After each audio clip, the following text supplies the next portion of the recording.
Top Med Talk. Nick Majerison here. From October the 19th to the 23rd, it's Anesthesiology 2019, the annual gathering of the American Society of Anesthesiologists in Orlando, Florida this year. Top Med Talk will be covering the conference from day one with live streaming of our conversations from the booth and unique content. Check out our website for more details, www.topmedtalk.com. So I'd like to invite the rest of the team back to the stage here for questions. It's a great pleasure to invite Mark Hamilton back. He's also from St George's and is an honorary senior lecturer and consultant there and involved in quite a number of QI initiatives around the NHS and executive, and also happens to be co-director of EBPOM as well. And Carolyn Johnston, who's a consultant anaesthetist at George's and is involved in the Royal College Quality Working Group as well as Quality Academy at St George's. And of special importance to her here, I understand that she's known as a Northern Ireland person permanently living in England. Ramani, one of those introductions I guess I don't really need to do. Everyone says everybody knows Ramani. So, well, since last time she was brought to the podium, she's now a professor of perioperative medicine at UCL, so we've managed to put some lines onto her CV, which looked like it's going to be difficult because it's so full already. She's also the 2018 Royal College of Anaesthetists Mackintosh Professor. But more importantly, she's now got 3 children at home, Ed, James and Zach, to look after, so it's surprised she even made it at all to this meeting. If I can just lead off. Carolyn, in your talk, you mentioned the sort of change, as it were, or the movement towards a network from a more linear approach to these groups.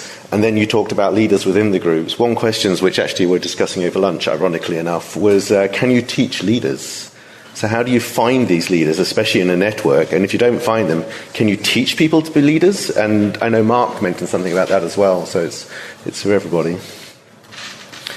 It's probably a subject of a whole day in itself, isn't it? Whether you think a leader is born or made. I think the type of skills that people need to be leaders in a network are very different to that kind of, Winston Churchill heroic leader figure that we probably, when you think of the word leader, you think of that type of person. So I don't know if you can teach people to have those skills, but you could certainly remind them of the importance in the context of the type of organisation you're trying to run.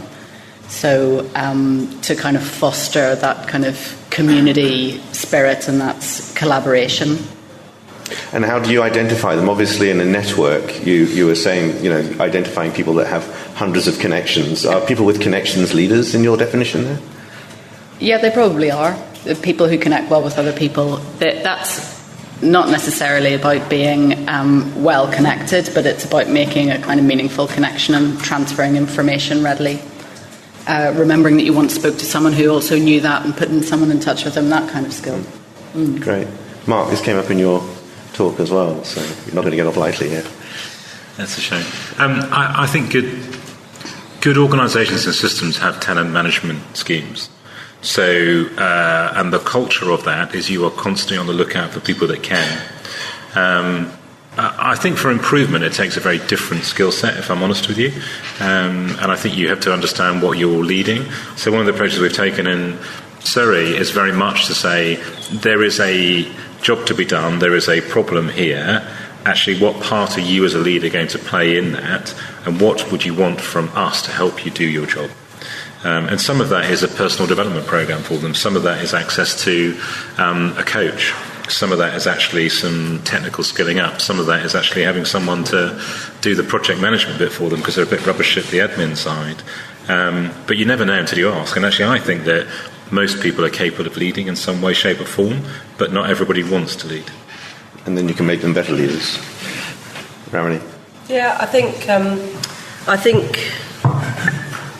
everyone who works in healthcare probably has leadership capability. I think, as Carolyn mentioned, the principle of distributed leadership and more collaborative collegiate leadership for improvement, I think, is particularly important, as opposed to the Winston Churchillian approach. And I think that we don't give sufficient time probably to help support people in their leadership ambitions. I don't think also we necessarily always have the courage to tell leaders when they're not doing well. And that we all shy away from confrontation, and we all shy away from those sorts of difficult conversations. And that's something that we need to address. I certainly run screaming from those sorts of discussions, but So it's harder to teach people not to be leaders than to be leaders, then? Potentially, or trying to broach it with people who are not doing so well in a way that means that they can improve, but in a way that means that they take it in the right principles and so on. It's hard. Over the audience. Ross Kerridge from Newcastle in Australia and the British colonial movement. I'm just a bit struck by you talking about highly effective teams and psychological safety. And yes, that's all right if you're at Google and it's a clever organisation which is incredibly good at keeping its secrets inside. But when you're working in the health service, where if a bedpan fell to the floor in Seattle, I don't think it would rattle anywhere in Washington. In fact, it wouldn't rattle outside the Googleplex. But in the NHS, it will rattle through the corridors of Westminster. And in the era of Dr. Garber, how can we talk about psychological safety for staff and effective teams? I think you've identified an area of need. So I think it's really easy. You talk about it. Because actually those things are wrong. They do not give you...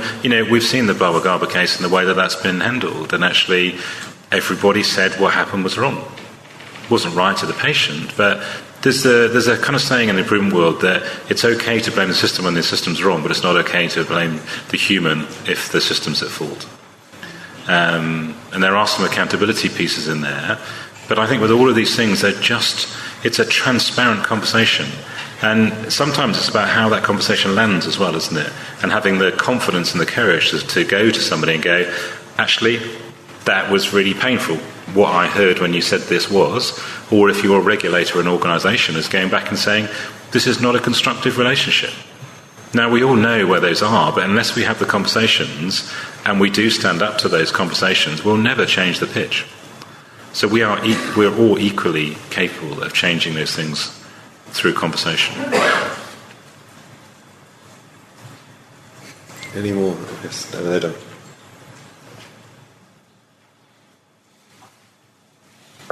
Leslie D'Souza from London. I'm going to say something contentious. It is so contentious that I'm actually quite scared to say it in this room because I'm going to be... Psychologically, Sophia. You won't be blamed. Yes, I'm not going to be liked very much after what I've said. I spent a few years working in the United States, New York Presbyterian Hospital, to be precise, a hospital the same size as St. Thomas's Hospital, where I come from. And if you asked anybody in this country, I think, if you had unlimited amounts of cash, where would you have your cancer surgery done? I think most of them would say MD Anderson or MSKCC, which is the specialist cancer place, or one of the big, cancer centers in the US. What I want to know is what is it that America has that we don't? In my limited analysis, the doctors or the medical fraternity in the US work under the principles of fear and greed.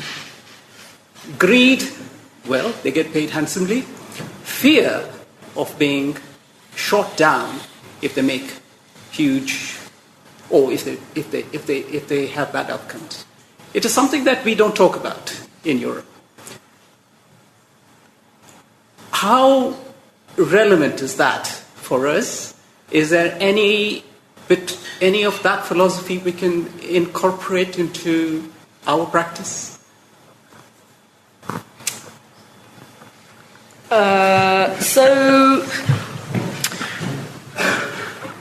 So if we think that so I'm not sure it's true to say that American outcomes are better than UK outcomes. I think that's I can't say much about the rest of Europe or anywhere else, but and I think that even in some scenarios where they might be, one still has to look more deeply at things that may not be so obviously reported. So, for example, and I know almost nothing about American healthcare, and we do have some American colleagues who are going to speak at this meeting, so maybe they'll correct me if I'm wrong. But, for example, if people are working in a system where it's about money and avoiding litigation, then one might hypothesise that then breeds risk avoidance in terms of patient selection and other issues.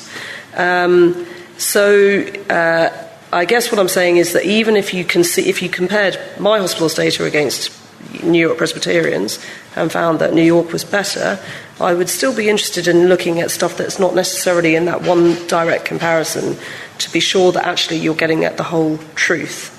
And I think that the principle, culture is the big thing.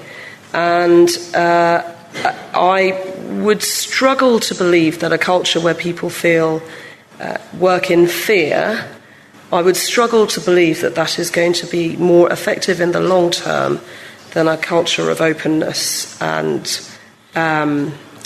collaboration and equity amongst healthcare professionals and so on. And I think there is evidence to support the reason why I struggle with that. So I'm manifestly not American, but my impression of I think there are some truly elite healthcare providers in America, and I'm not sure they're driven by... So there is healthcare driven by fear and greed, but there's also healthcare, so the Mayo Clinic being an example, where there is exceptional clinical leadership driving a system that they have defined as their own, and maybe one of the issues is that within the infrastructure that we have, we struggle to do that. We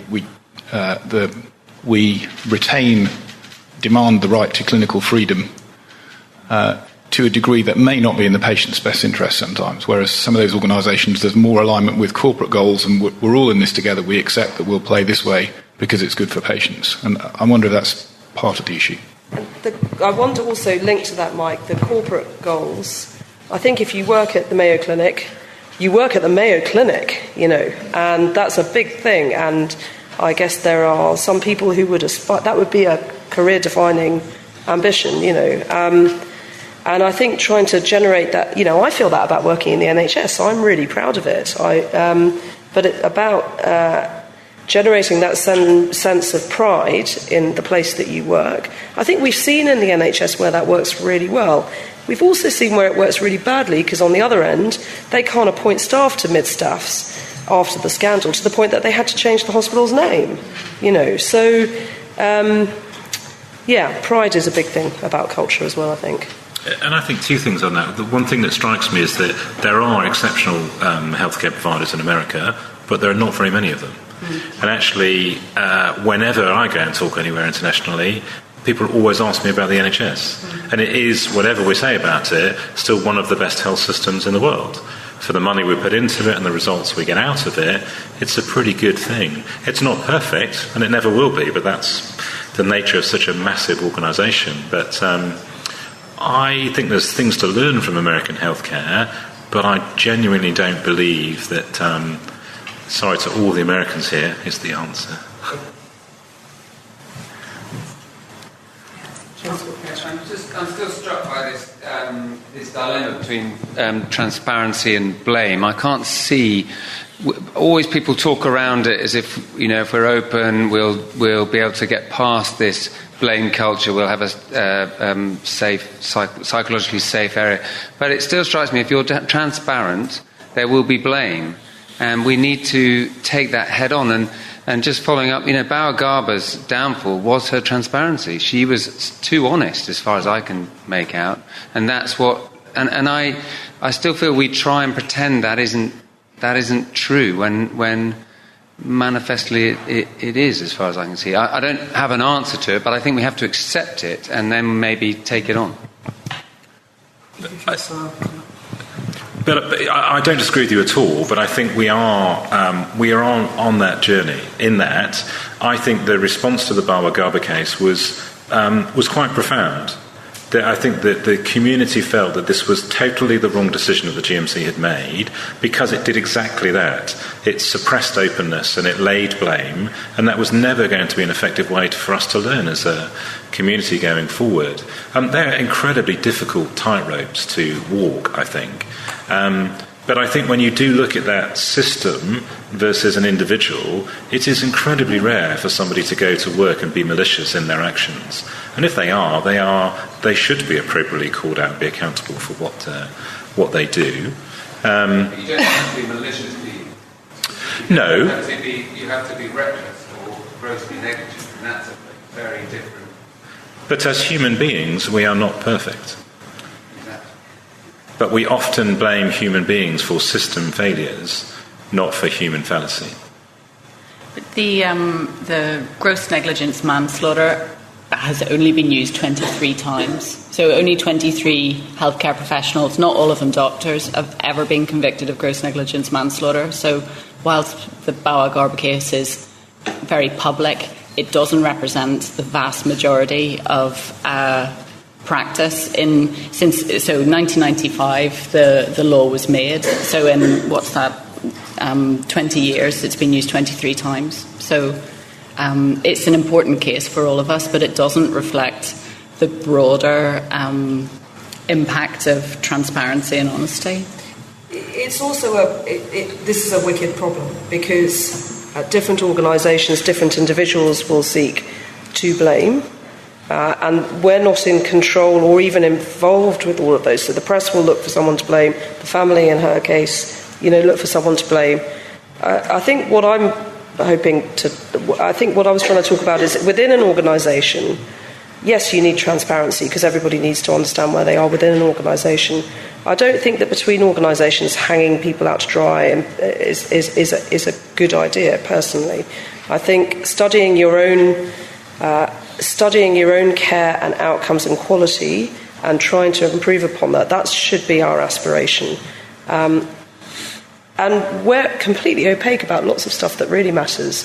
We don't know our complication rates. That's much bigger an issue than mortality rates because it affects more people. But we're not transparent about it because we don't measure it. So, we need to sort of take a little step back from being too worried about transparency and focusing on that and recognising actually it's about balancing the risks and benefits. Are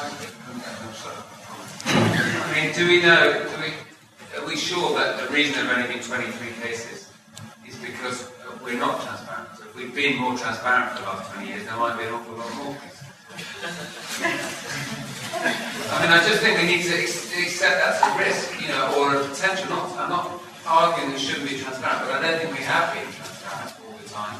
And maybe we need to be aware of the unintended consequences.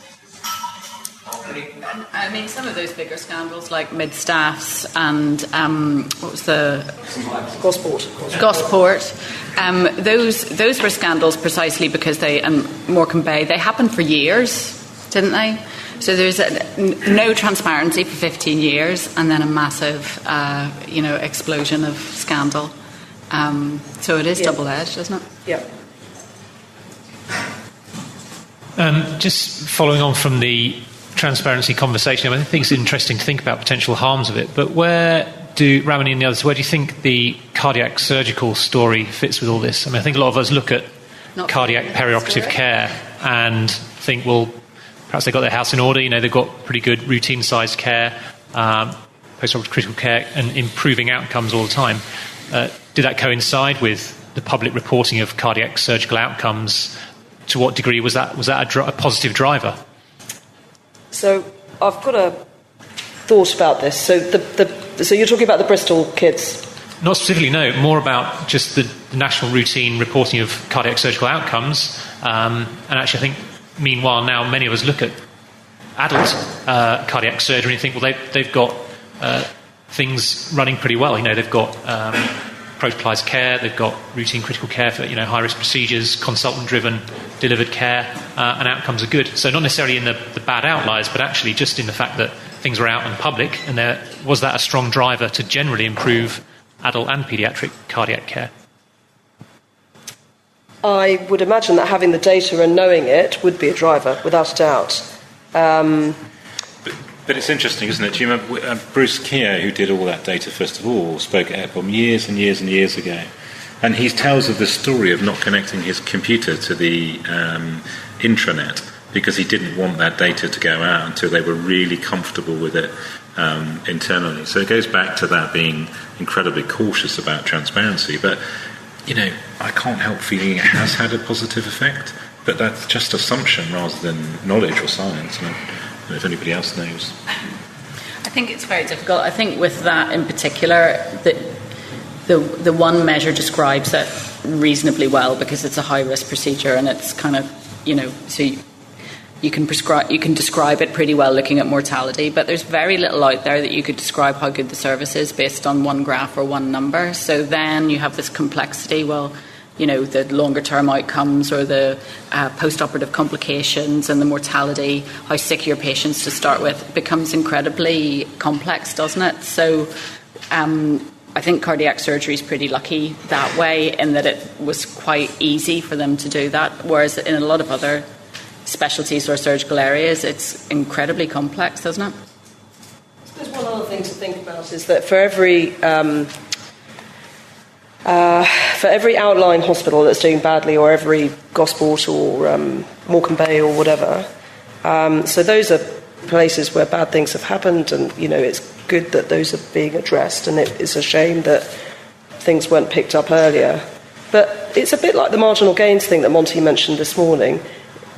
Changing outcomes in one place by 20% versus improving outcomes in hundreds of places by 1%. If you think about the population benefit for the latter, it's probably greater. So I think focusing on that small group of hospitals or people that are doing really, really bad things, yes, that we need to address that, of course. There are ways in which we can do that without necessarily bringing everybody along on a journey of not worrying unless you're really, really bad, and focusing instead on everyone trying to get a little bit better, if that makes sense. Duncan, you had one. Only if you have time, sorry. My question is totally different. It's about PQIP. And, sorry, it's me, Hina from Can you identify yourself? Thank you.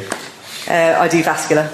So my question is about risk scoring and functional assessments, which PQIP recommend, PPOSM and DASI or CPET testing. But the recent the draft of the NICE guidance has suggested we shouldn't be using risk scoring for aneurysm assessment. What do you think about that? So a couple of things. So PQIP doesn't recommend a particular tool or other. We measure the constituent variables for all of those systems, or we enable you to put the data in, but we haven't made a recommendation about one being better than the other, because certainly at the time that we got going, we weren't sure that we could say with clarity which one would be better than the other. And we may have some data coming out that might help with that. In terms of the vascular guidance, the NICE vascular guidance, which I have had a quick look at, but it's not my area. I was slightly surprised by the guidance, if I'm honest, because I think, if I'm right in saying, and Mike may know better than me, they advocated using exercise testing in some settings, but didn't advocate for some of the risk scoring systems. And I couldn't quite understand the evidence base for that. And I was given an opportunity to review it and made that comment, but I don't really quite understand how that has happened. That's a personal perspective, which others may have a different view on. One more at the back there, I think. Sorry, the problem of having two microphones is going to go backward and forward to two questions, so I'm just going back to transparency. And my comment more than anything was that we seem to be confusing transparency of an organisation and transparency of an individual. Yes. And it struck me that Beauregarder's problem was that her organisation wasn't transparent. Yes. And completely sold her down the river. So the advice has to be, if you're in an organisation which, probably like mine, isn't terribly good at transparency, for God's sake, don't be open. But if you can make your organisation open, that'll probably be a good thing overall for outcome. Well, as expected, there's unlimited questions here, but it has been 90 minutes since we've had refreshment, so I'm being indicated that we have to go back because coffee withdrawal could be quite ugly. So feel free to continue this over tea and coffee, and we'll see you again in about half an hour. Thank you very much. It's Desiree Chappell here. Just a quick reminder, subscribe to Top Med Talk. We're a daily source of news and conversation focused on perioperative care. We bring you all the latest talk from all the major conferences in the perioperative space. We can also be found on Twitter, Facebook, LinkedIn, Instagram, and we now have a free mailing list with special offers and additional goodies for subscribers. Go check us out at topmedtalk.com. That's www.topmedtalk.com.